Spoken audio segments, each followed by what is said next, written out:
Hola a toda nuestra hermosa comunidad latina de este bello estado de Colorado. Ustedes ya nos conocen, somos Ricardo Novelo, Richard Villadiego, Fedra Álvarez y Nicole Polanco, los dueños de Mi Casa, es tu casa, ayudando a la comunidad latina siempre y presentándoles y trayéndoles a personas muy importantes de nuestra hermosa ciudad de Colorado Springs y del estado de Colorado. Estamos aquí con una persona muy especial, realmente yo la vengo siguiendo ya de años y es para mí increíble todo lo que han hecho aquí en la ciudad de Colorado Springs, pero voy a dejar que se presente y después de la presentación pues le vamos a hacer unas cuantas preguntitas. Amiguita, preséntate. Ok, yo soy la Jackie Jaramillo, o Jacqueline Jaramillo, y yo soy la directora del Centro de la Familia, una organización aquí en Colorado que trata a servir del Latino community. Perfecto, yo le decía hoy a Jackie que es importante que seamos... Yo le decía hoy a Jackie que es importante que seamos un poquito selfish. En español, que seamos un poquito, pues, envidiositos, ¿verdad? Y sí. Que hablemos de nosotros un poco más, porque a veces no explicamos todo lo que somos y a las personas que ayudamos, porque tratamos de ayudar, pero que no sepan. Que no sepan que yo lo ayudé. Jackie, ¿cómo empezaste en esta industria de los non-profits y ayudando a la comunidad latina? Bueno, ¿puedo hablar en inglés? Por supuesto, this is Spanglish. Sí, okay, Yes. Bueno, voy a hablar en inglés porque tengo más palabras en Sí, inglés perfecto. para decirlo. I was born and raised in Colorado Springs, and I went to when I started school, I only spoke Spanish. Okay. Because my mother and their family only spoke Spanish at home. Well, when my mother enrolled me in school, they told her that I couldn't come to school because I didn't speak English. Okay. And so they told her to put me in the daycare center so that I could learn English from the other children. Okay. And then then she could bring me to school. My mother went ahead and put me in the daycare center. And she said when she picked me up from school, from the daycare center, that I was teaching the other kids how to speak Spanish. That is awesome. But the problem is that my mother stopped speaking Spanish to me, and I started speaking English to me at home, and I lost my language. Okay. And I lost a part of me, a beautiful expression of myself. I felt a loss. Yeah. And I didn't understand it when I was a child, but as I grew older, I missed the fact that I didn't get to develop my Spanish-speaking skills. So I'm very skilled in English, though. Yeah. Well, we can tell. Yes. So at that point, I went to school. My mother did not want to put me in public school because she was upset that they wouldn't let her enroll me. Yeah. So she put me in Catholic school. So I went to a parochial school from the time I was in grade school till the time I was in high school. I went all through parochial school here. I was very involved in the community because my mother was very involved in the community. Okay. She was a precinct committee woman. She worked in the community service. She worked for CSU Extension. She taught nutrition in the Title I schools, and she was very close to all the families that were low-income families in our community. And so she taught me at a very young age to be involved in the community and to serve the community. Yeah. And so there's a scripture that says, "To those who are given much, much is required, much is expected." And so my mother always expected me to be a servant to the community. And so I learned that at a very early age. So when I graduated when I was in my junior year at St. Mary's High School, I had a problem. I loved governance, and so I was on the student council, and the student council was just a popularity group, and I didn't like that, and so I wrote a petition to abolish student council and to implement town hall meetings. I love it. as a form of student government.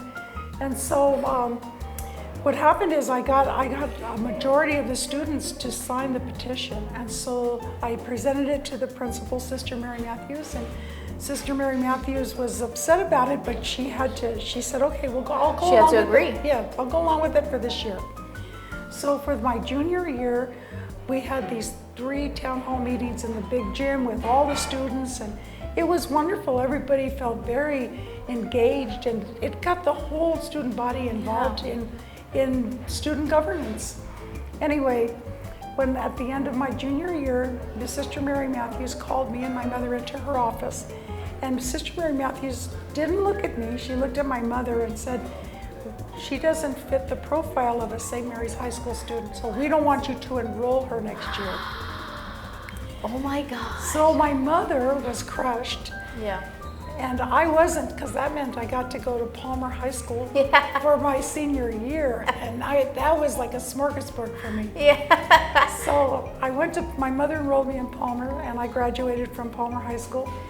And while I was there, I had all my requirements finished for high school except gym. Okay. So I took thespians, I was in the music, I was in the choir, I was on the yearbook staff. I did all the electives that I wanted to that year. And I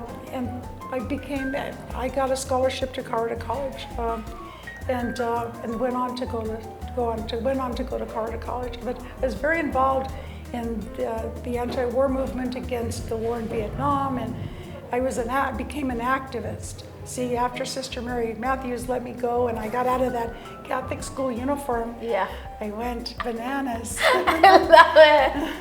It's amazing. So I got a very good education. I feel like because of my community service, that my opportunities were opened up to me that would have normally not been opened up to me, and to people that like me, you know. I think it was an unusual journey. Yeah. So I continued to go to school. I met my husband at an anti-war demonstration. That's awesome. At the building that is the Pioneer Museum today. Yes. The Zocalo, or what is it called? They call it something else. I know where you're talking about. Yes. That little thing. Well, that was the stage of our anti-war demonstration, and he was in the audience and I was a speaker. And so when he finished, when I finished my speech, he came up to me and he said, "I really appreciated what you had to say about the war," and he said, "Do you know anything about the Chicano movement?" And I said, "No, what's that?" You're invited. I grew up in Colorado Springs. It was very. It was very secluded, right? Sterile, very sterile and very secluded and very. Yeah, there wasn't a lot of Hispanics at that time. Yeah. You could count the Hispanics on your hand, the families, That's literally, crazy. And we all knew each other, you know, and you know, so he gave me a book, La Raza by Stan Steiner. Oh wow! And I read that book, and we started talking about the book, and it made a connection intellectually. Yeah. He was also a student at Colorado College, and so that connection turned into a romantic connection, and we have been married for 54 years. Okay. And he's the only husband I've ever known. Yeah, the only love. He was my mentor, my husband, my teacher, and we lived from cause to cause, and so I have had a blessed life. Yeah. When I went to school, I kind of took the easy way out. I probably should have taken my education more seriously, but I studied anthropology. Yeah. And that's beautiful. Yes, it is. It is, and it has served me really well. Yeah. One of the things that it's done for me is that anthropology taught me to recognize cultural traits. Exactly. So I very early on in my career, I was able to understand how men react to things and how women react to things. Yeah. And so I found myself in many situations where I was the only woman at the table, and I could conduct myself in a manner that they didn't treat me like a woman. Yeah. I was treated like a colleague. Yeah.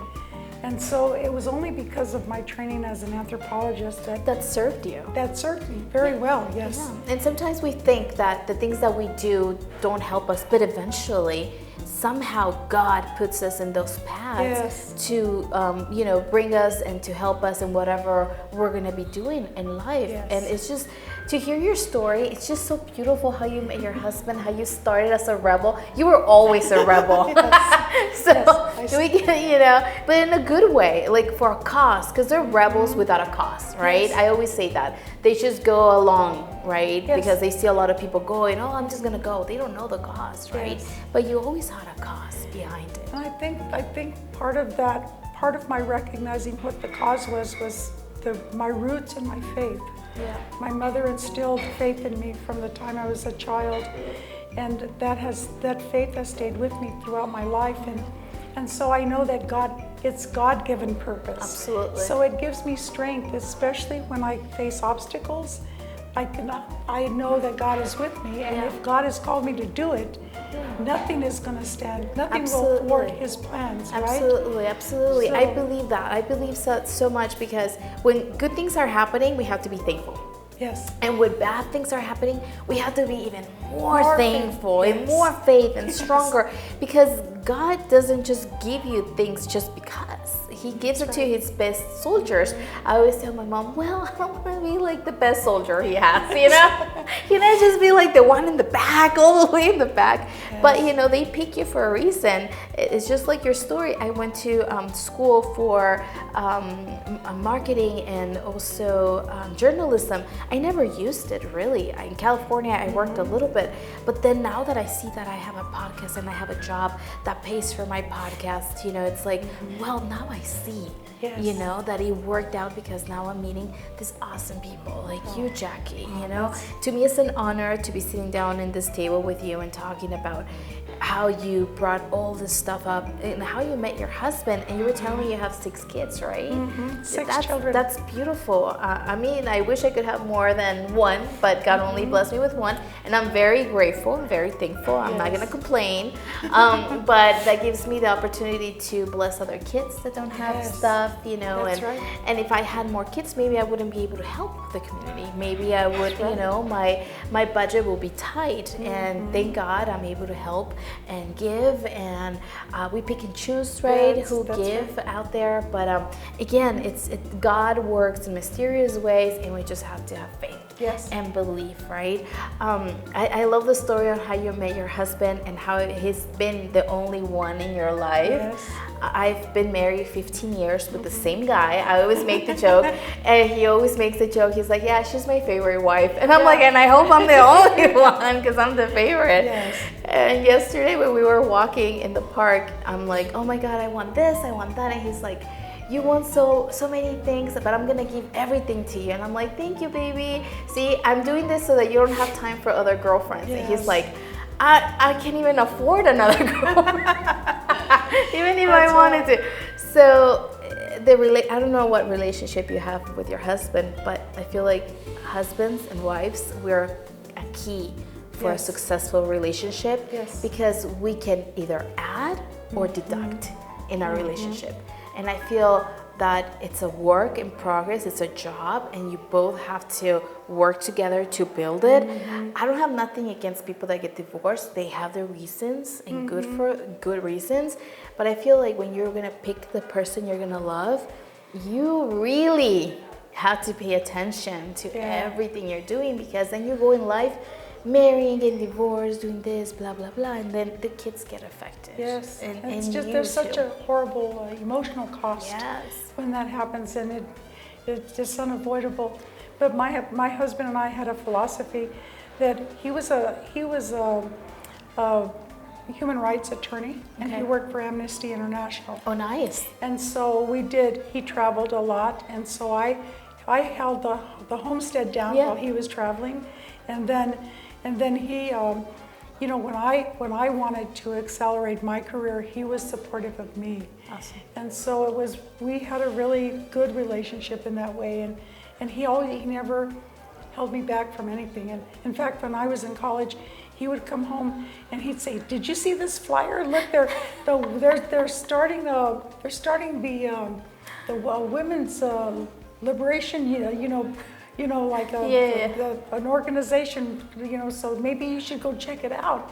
And he would encourage me just to encourage me. That's beautiful. To be outside of myself, to really to embrace like everything that our generation faced. We faced a lot of things, and so I definitely was a rebel, and it was because my husband was supportive and supported me in any way he could. That's beautiful because I always tell everybody I married the love of my life. Yes. And the reason why I always say that, and when he sees this, I hope he sees it, he's very supportive, Jackie. Yes. If I want to jump out of the tallest building, he'll tell me, well, just make sure to wear a parachute.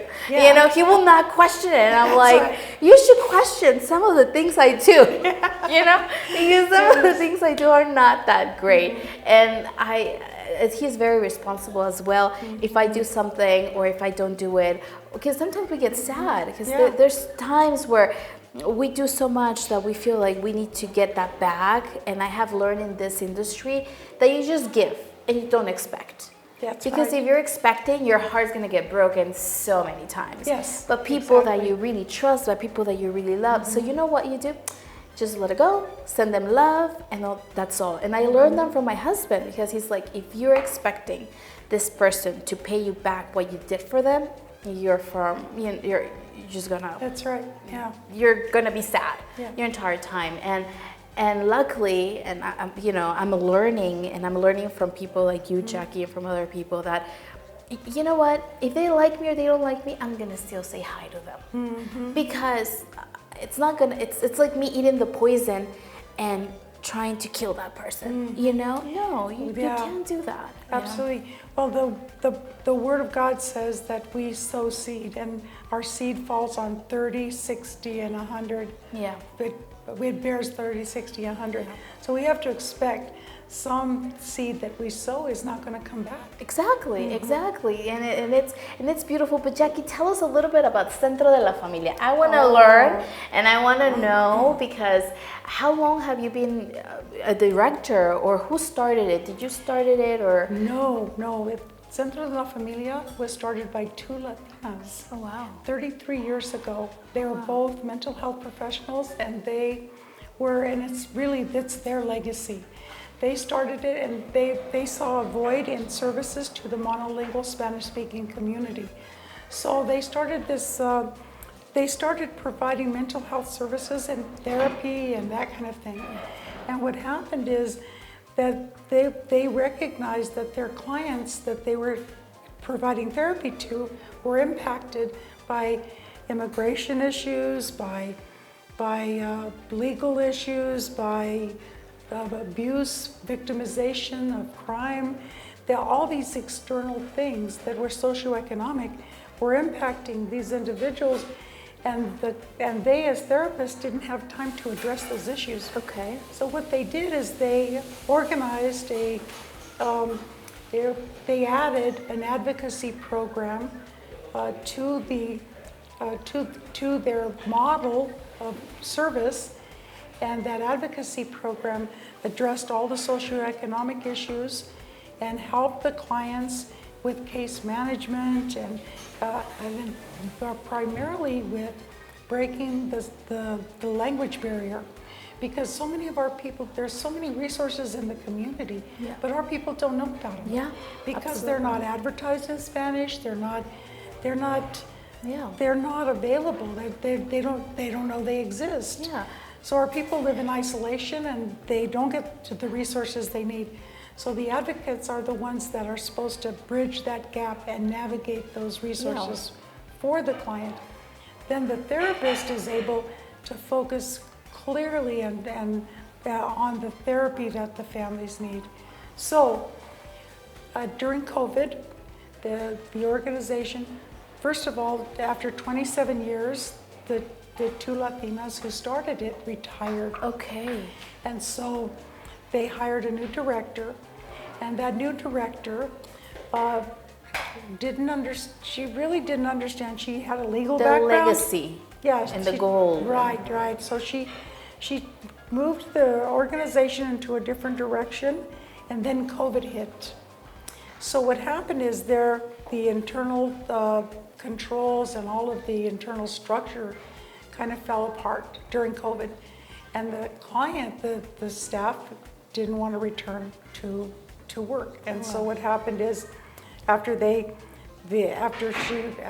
COVID was over, she was left with only one staff member. So she ended up leaving. I think she was unprepared to really understand. Well, she was unprepared to manage the organization in the COVID situation, on top of being new.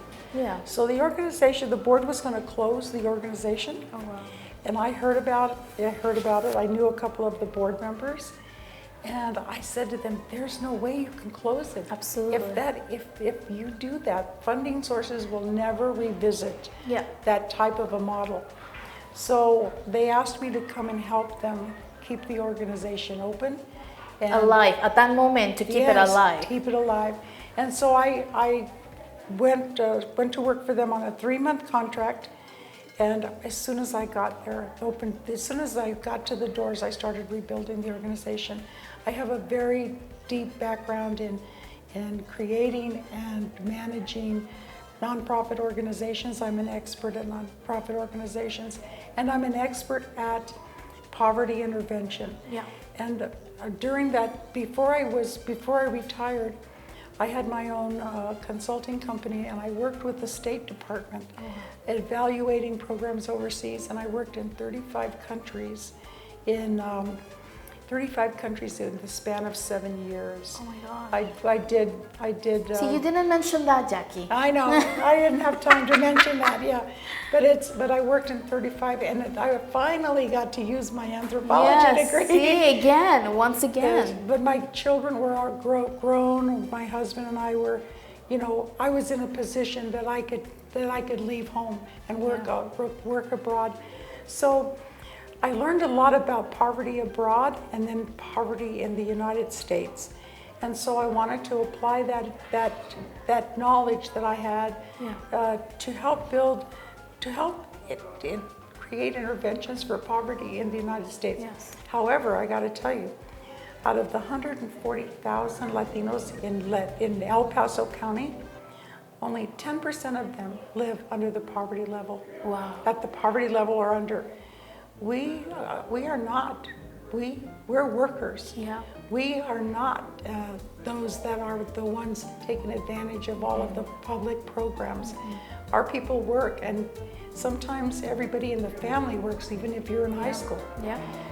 You work and you contribute to the family. So our people are working at the medium income. They have to in order to survive. Absolutely, I agree 100%. I just came back, and we have 10 minutes here, because we're gonna wrap it up. But I just came back from Mexico, and my husband and I were having this conversation.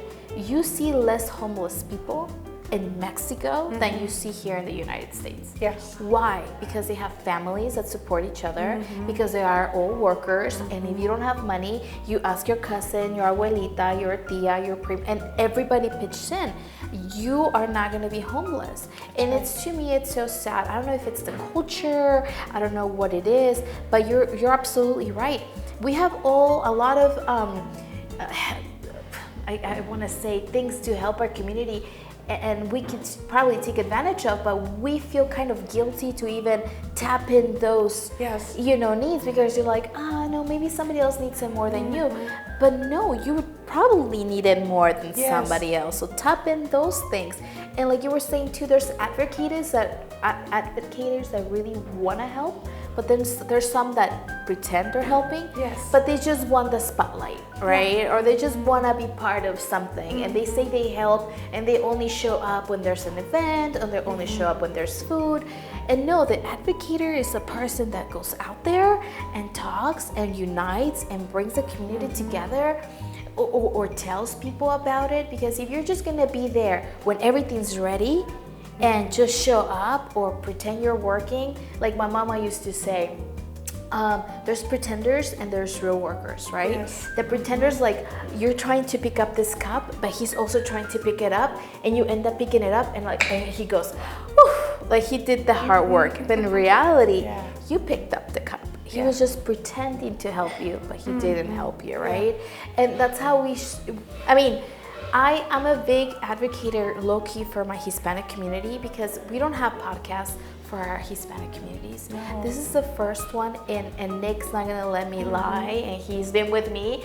We are the navigators of this with the Hispanic community. We're It's bringing important fabulous. people Yes. so that they go out there. We don't care if you're Christian, Catholic, Jewish, Democrat, Republican. No, we want the community to know. We want our community to thrive. To thrive, to learn. We don't have enemies. We have friends, and if we started working like that, oh my God, Jackie, the success we'll have in our community. Not thinking she's my enemy, he's my enemy, because as you know, in this organizations or whatever, girls and guys don't like you because there's a reflection of themselves, of something they want to do but they're not doing.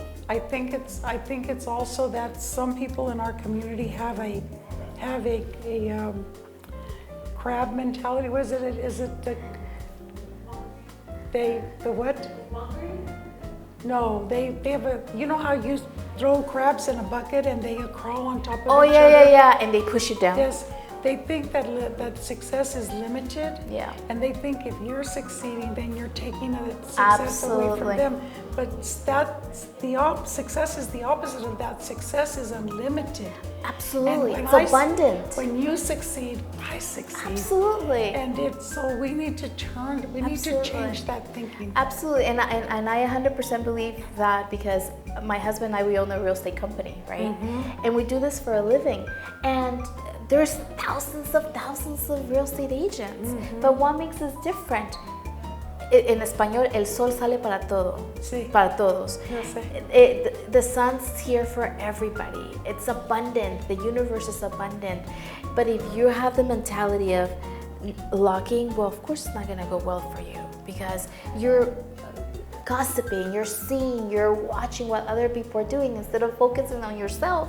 You could be so much more successful. Well, let me leave you with this last statistic. Yes. That we are 65 million strong in the United States, the Latino community. The average age of a young Latina, the average age of a Latina in the U.S. is 19 years old, which means they are childbearing age. Our population could triple in 10 years, and we would be the largest ethnic group in the entire country. Oh my gosh. And so what we need to do is we need to invest in our young people. Absolutely. And we need to mentor them, encourage them to go to school, encourage them to take advantage of every resource there is in the community. And at Centro de la Familia, all of my staff is under 30 years old. That's awesome. And I'm 74. I love you, Jackie. Because I want to invest in that next generation of leaders. And when I hire somebody, I hire people that have that leadership potential. Yes. And not only leadership. And I'm gonna leave you guys with this too when you're hiring. And I learned this from a very, very successful, wealthy people that I'm not gonna say his name because he never wants me to say his name, but I wish he can let me. He says, when you hire somebody, if that person talks badly about the other company they were in, do not hire them. That's it. If that person talks badly about other person, do not hire them. Why? Because that person will contaminate whatever you're building. That's right. So make sure when you're hiring somebody, and the question is, what made you change careers? And if they tell you, oh, because this and that person I didn't like and blah, blah, blah, that's it. Don't say anything. Move to the next one. And also, where do you see yourself in 5 years? I see myself here with you guys, succeeding, helping other companies. Hire them immediately. And I'm like, wow, that's a great tip. And he's like, yes, do not share it, because then liars will lie and they will use that to get hired. But you will not know until you hire them, right? Yes. But a message that you want to give to our youth out there, our community. I always send a message to our youth. Okay. And that's something we have in common. What message do you want to send out there? Never, ever, ever give up. There's a quote by Winston Churchill, and the entire speech, he said, never, never, never. He said never a million times, and the last thing he said was never give up. And so you never give up on your dreams. Never give up on opportunity. Never, ever submit yourself to depression, even though you have challenges. Yes, absolutely. Pues a toda mi hermosa comunidad latina de este estado de Colorado les quiero dar las gracias, quiero darle las gracias a Jackie y a su increíble staff. Aquí tiene a una de sus chicas asistentes, no vamos a decir su nombre, pero se llama Miros. We said it. Y aquí a nuestro increíble camarógrafo Nick, que siempre está con nosotros, es nuestro güerito consentido, lo queremos mucho. Y a toda nuestra comunidad, si usted está buscando comprar su casa, vender su casa o invertir en bienes y raíces, recuerde que los podemos precalificar en menos de 30 minutos, no importa su estatus migratorio. Muchísimas gracias y bendiciones a la comunidad. Bye. Bye.